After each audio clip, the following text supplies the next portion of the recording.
haikuwa rahisi, ni mkono wa Mungu. Kuvuka na kuruka viuzi, kanisaidia Mungu. Waliosema siwezi, wanasema hakuna zaidi ya Mungu. Inashangaza kuwa na furaha kipindi ambacho mwenzako anapitia shida.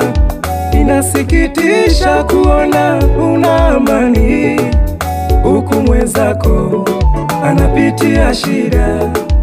Wapo waliosema sitafika mbali, wapo waliosema nitafeli.